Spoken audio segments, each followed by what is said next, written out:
संध्याकाळी 6 नंतर 76 लाख मतदान वाढल्याप्रकरणी निवडणूक आयोगाला हायकोर्टाची नोटीस. प्रकाश आंबेडकर यांनी स्वतः युक्तिवाद केला.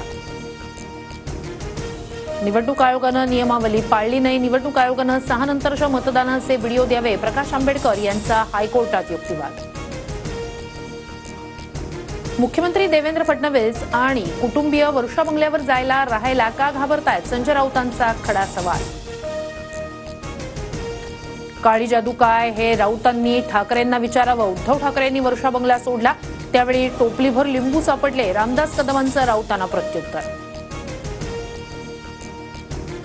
करुणा शर्माच्या गाडीत मी पिस्तूल ठेवलं नाही, काहीही कारण नसताना सुरेश धस यांचे माझ्यावर आरोप. सचिन सानप आणि सदावर्ते यांच्यातील संभाषण TV9च्या हाती. सचिन सानप परळी पोलीस ठाण्यात जमादार या पदावर कार्यरत.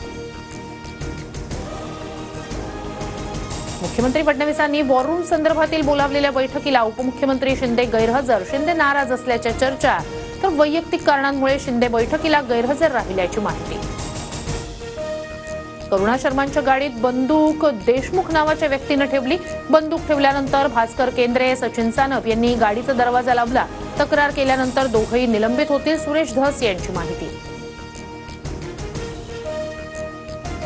शिवाजी महाराज लाच देऊन आग्र्याहून सुटले असं म्हणणं म्हणजे शिवरायांची उंची कमी करण्याचा प्रयत्न. राहुल सोलापूरकर यांच्या दाव्यावर जितेंद्र आव्हाडांचं ट्विट. बीड जिल्ह्यातील प्रशासकीय मान्यता मिळालेल्या कामांची चौकशी होणार. 2 वर्षात नियोजन समितीनं मान्यता दिलेल्या कामांची चौकशी होणार. नियोजन विभागानं तयार केलेली समिती एका आठवड्यात अहवाल देणार. मागच्या 2 वर्षात धनंजय मुंडे बीडचे पालकमंत्री. आता सर्व शासकीय, निमशासकीय आणि महापालिका कार्यालयांमध्ये मराठी बोलणं अनिवार्य. मराठी भाषेचा वापर करण्यास नकार देणाऱ्यांवर शिस्तभंगाची कारवाई होणार. मुख्यमंत्री फडणवीसांचा निर्णय.